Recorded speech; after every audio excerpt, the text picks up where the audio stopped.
Hey y'all, thank you for joining me. I'm so excited to be back in the kitchen today. We are making cookies today, and I know that y'all are excited to get back into the cookie videos. I am too. I'm gonna be working with buttercream cookies today, which is different for me. Normally I teach royal icing cookie decorating techniques like this. I'll try and put some footage in here of what I normally do. And that creates a hard surface on the cookie. Many of you ask me about the texture of royal icing, what it's gonna taste like when it's all said and done. And the texture of royal icing, I hear a lot of people compare to like a sweet tart or a little bit softer than a sweet tart, something that's more of a crunchy texture. Now, if that is not your jam and you don't love the texture of biting into something with a little bit more crunch, a little bit more bite, then you might want to look into buttercream. Now, if you've ever done cakes or cupcakes or anything like that, then you know that buttercream is a much softer, it is a more pillowy, it stays soft, it does not what we call crust when the surface hardens. Royal icing will harden completely and it'll be hard all the way through by the time your cookies are completely dry. But with buttercream, you'll have that soft bite and it will stay soft. Now, this is my first time decorating buttercream cookies on video. We were gonna make cookies for a homeschool co-op field trip. My boys are homeschooled now, by the way. I love being a homeschool mom. It's so much fun. We get to do all kinds of fun activities and have new experiences together that I've really been enjoying and kind of welcome in the seasons. Anyway, we were making cookies for a homeschool co-op field trip for Valentine's Day. And I realized that I was completely out of powdered sugar. So I went into full panic mode and was looking up icing alternatives that use regular granulated sugar. And I came across this old-fashioned icing that you make on the stove. Now, I'm not gonna be using that today. I'm gonna be using the Preppy Kitchen buttercream, but I tell you that to say, using that icing and the texture of it made me want to try buttercream cookie decorating, because I made this old-fashioned icing where you heat up flour and milk on the stove and make this paste, and then you whip together butter and sugar, regular granulated sugar, and you add that paste into it, and it makes this kind of, I don't know what to call it. It's like a buttercream, but it did have a little bit of that granulated texture. I'm sure some of it was just user error and being a novice at that, but it made me want to try buttercream because I really enjoyed using the palette knife and figuring out kind of those textures and the surface. It's very different than royal icing decorating to me, but I saw how it could be fun and it tasted really, really good. I really enjoyed the buttercream with the cookie flavor. Now, I do have an idea percolating, and I'll go on and tell y'all, in the spring at some point, I want to try making different flavors of buttercream and doing cookie sandwiches that are decorated with royal icing on top. So we'll see how that turns out. We'll see if that's any count. I could see how you could have unlimited flavor variations with something like that. So anyway, let's get into it. Let's make these beautiful buttercream cookies and just see where we end up. I get to help decorate my precious niece's cake for her first birthday party today, and I was gonna be making buttercream anyway, so I thought that today would be a perfect day to try buttercream cookie decorating and see how it goes.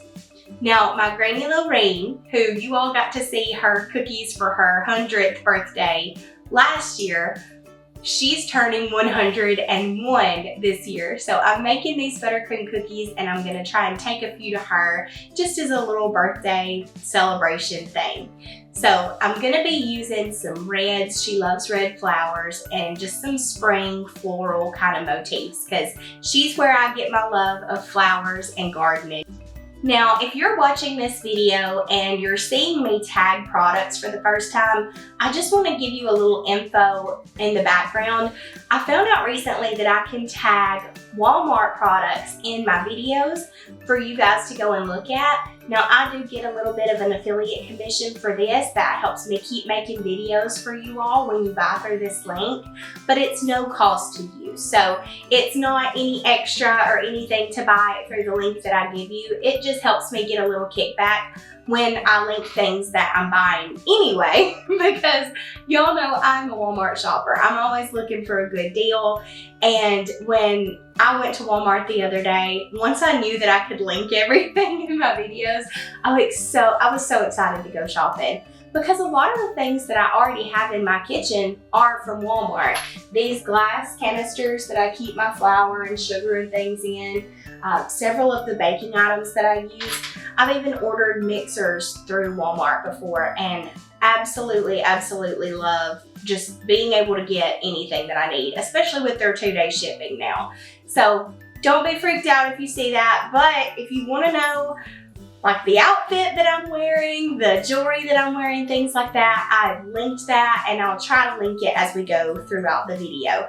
The copper baking mats that I've always used, I know y'all have seen me use those. They're reusable, and I don't have to use so much parchment when those are what I use to bake on. Those are linked in as well. I got those at Walmart years ago, and I've been using them for literally years. I love them. So don't think that this is a sales video or that I'm just trying to like sell to you. I'm just excited that I get to link that stuff, and it's one way that my channel is able to earn a little income and continue making videos like this for you. Starting off with our cookie dough. That's where every cookie set starts. And if you haven't already downloaded it, I've got my sugar cookie recipe that I've been using for years and my icing recipe in a download where I link to everything that I use. Our chickens have been laying these beautiful blue and green eggs, and I just had to put them in the video. I used our chicken eggs for these cookies today. Now, I didn't back when I was running my baking business from home, so I know people are going to ask about that. We did not have chickens back then. We just recently got chickens, and our boys are loving learning about chickens and life cycles and all that cool stuff from owning chickens. Now, I went with some simple shapes. I love these metal cookie cutters for that purpose. They're just easy to make a quick set with. Typically, I would freeze my dough between 2 sheets of parchment paper so that I could pull it out later. But since this was something that I was kind of doing in a day, I went ahead and just took the dough straight from the mixer into the oven, and they came out great. There was no spread still with this recipe, so I was really pleased with it. But I went with some hearts and some jars because my great-grandmother is a big-time canner. She is really good at canning food. I guess everyone who grew up in her generation probably has some knowledge of canning food. I don't know. Hers is really extensive because she's been canning food for years and years. And that's something I've been interested in this year, is learning more about preserving and canning. I did some tomatoes this summer that turned out pretty good. I've made a couple batches of marinara sauce with them. But I used my cookie spatula to transfer those over, and I baked those at 375 for about 7 minutes. But remember that every oven is different.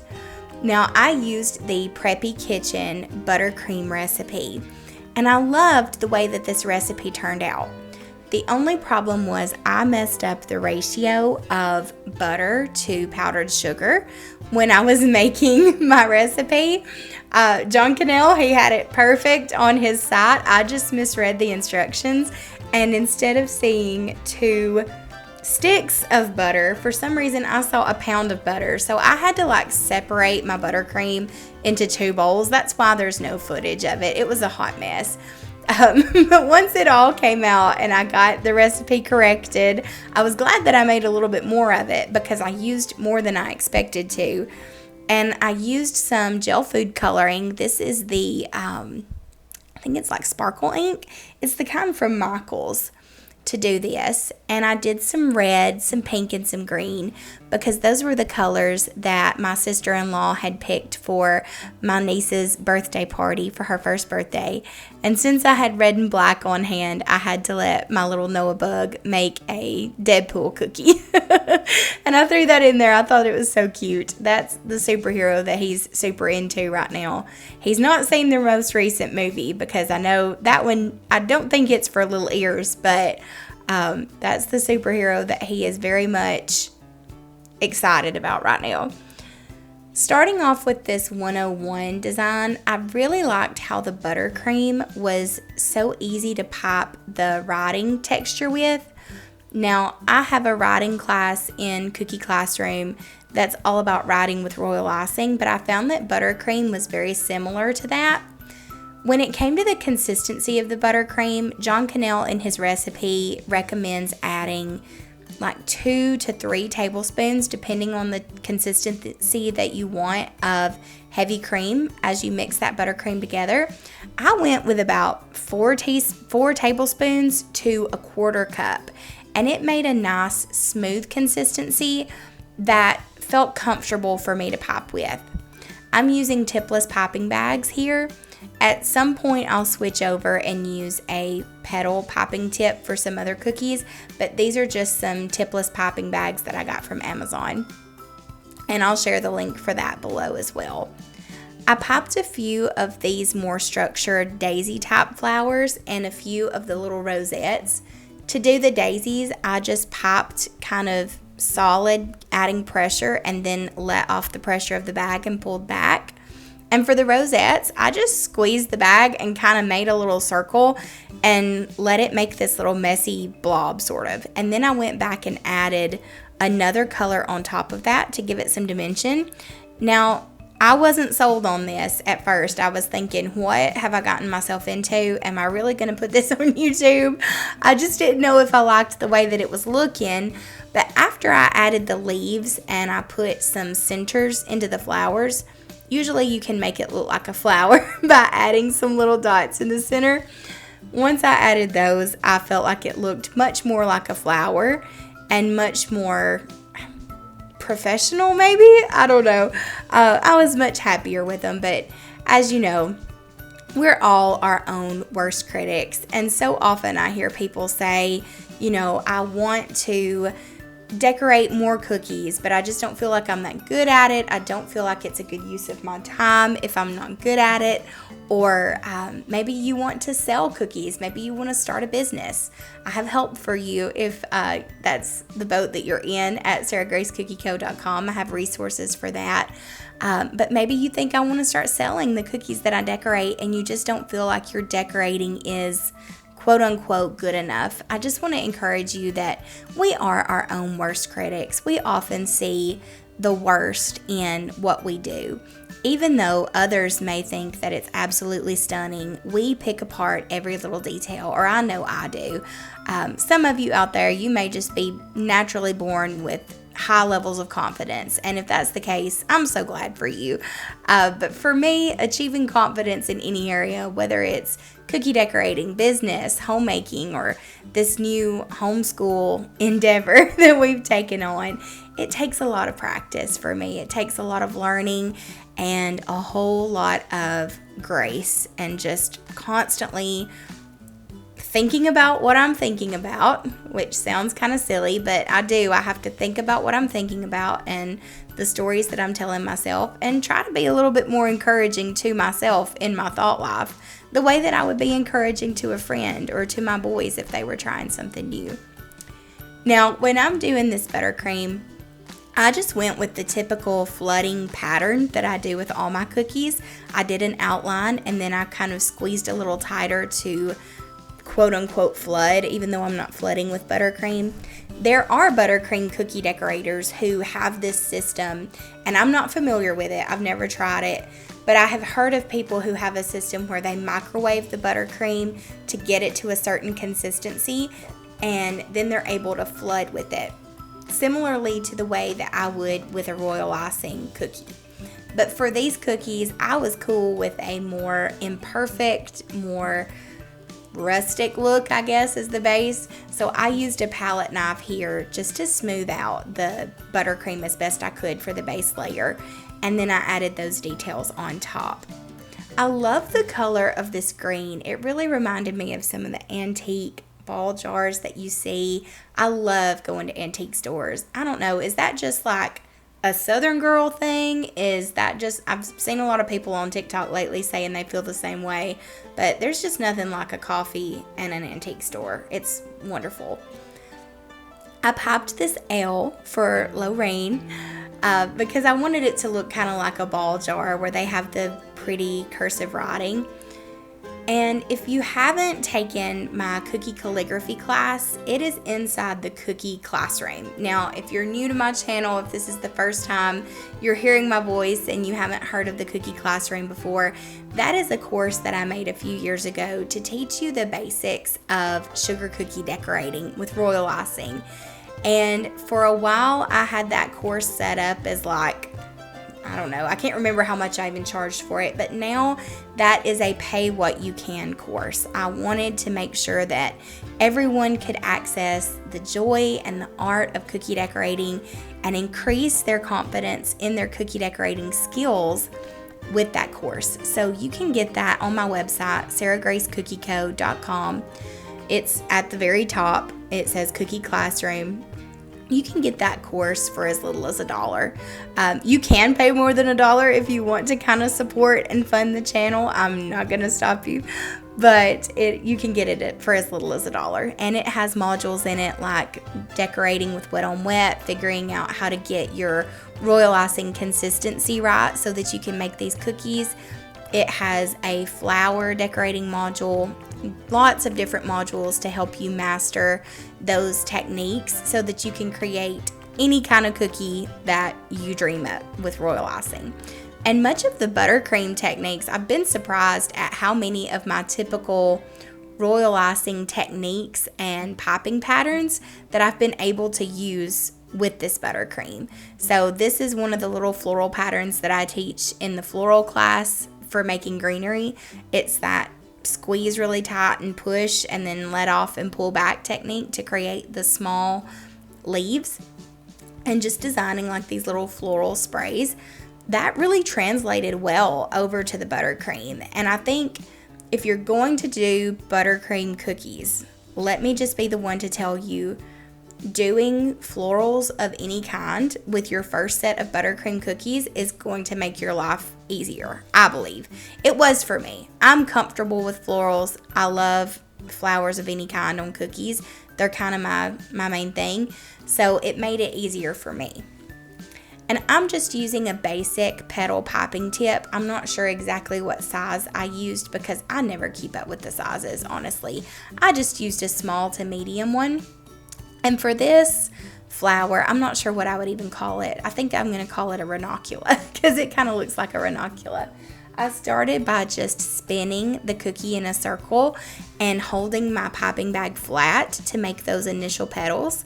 Then as I got 2 or 3 rounds out, I started shaking the piping bag a little bit while holding my wrist facing up toward the ceiling and making like a little rainbow shape. Now, I talk more about that in the florals class that I do in Cookie Classroom. I give you a template for that to practice your floral piping, and I give you like a whole list of all the piping tips that I use. And there's more there if you'd like to go and explore. But basically for this flower shape, just kind of figuring out the placement of your wrist and adding a little bit of wiggle can really give you some beautiful shape to those flower petals. Now for this heart cookie, I just wanted to kind of play around with those floral sprays again. I don't know if it's just me, but these remind me of the Pioneer Woman stuff. I love all the Pioneer Woman stuff. Everything she makes is so pretty. I've gotten to where I love the Drew Barrymore stuff just as well, though. And I think it goes in my kitchen better. I've gotten her toaster and her microwave, and they feel like they go with my kitchen better.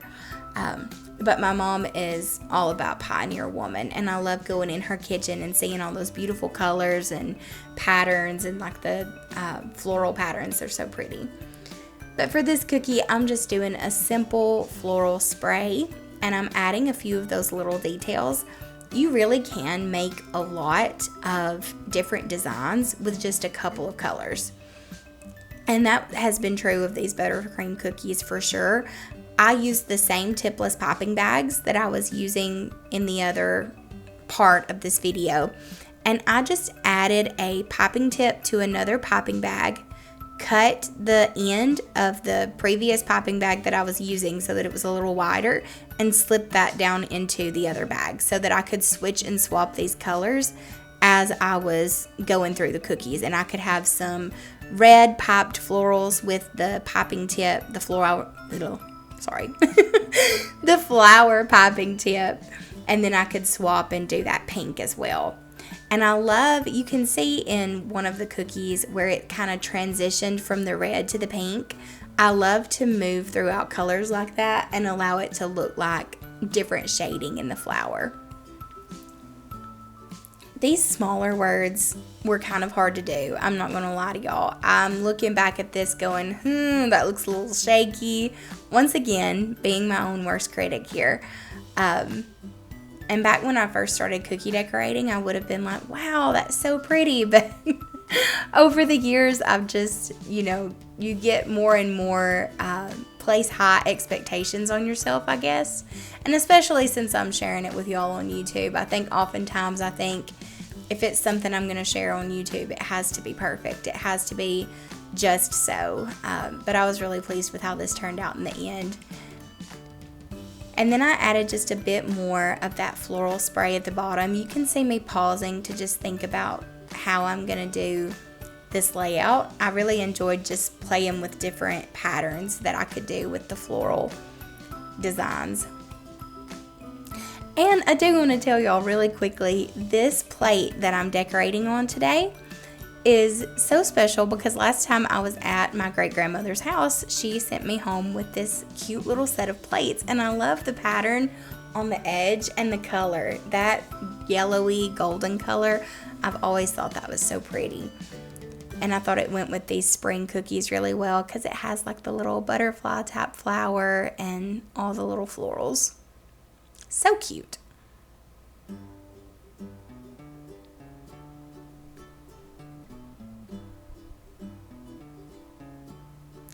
Once again, I'm going back with just those little rosettes like I popped on the 101 cookie. And then on the edges, I'm pulling back out the popping bag that had the flower tip on it. Now, once again, just to make something look a little bit more like a flower, you can add a center to it. If you're thinking, this doesn't look like a flower, try adding a black or a yellow or a green center and see if that helps. Now, on this flower, it's more of just a hodgepodge of petal shapes. I really didn't have much of a shape with this one, so it's just kind of I don't know what we're calling that. It's not a specific type of flower.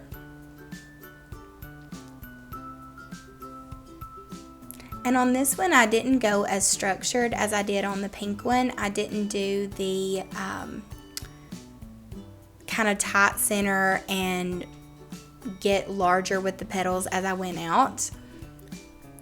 But that's okay. And on the popping tip here, I'm cutting that into a V shape so that I can use that to make my leaves.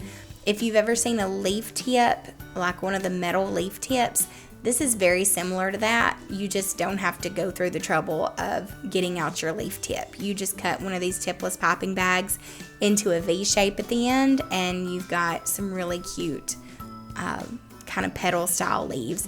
And you can wiggle the popping bag in and out as you're making that leaf shape to get even more kind of, I don't know what you would call them, like more shape in the leaves, I guess, is what I'm trying to say. Now, just to give y'all a little information here, I did not arrange these cookies this quickly. It took me forever to arrange these in like a pretty way, so don't think that I'm going this fast. This was sped up. Thank you so much for watching this video. I enjoyed making this buttercream set and talking to you about it. If you enjoyed this video, be sure to like and subscribe to let me know. Leave a comment with any questions that you have, and head to sarahgracecookieco.com for more cookie decorating inspiration and encouragement. Have a great week.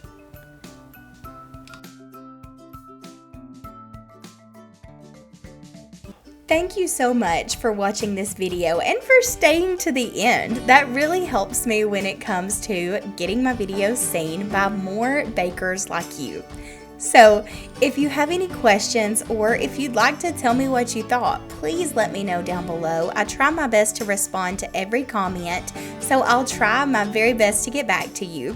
Also, I'd really appreciate it if you enjoyed this video, if you click that like button, as well as hit the subscribe button and the notification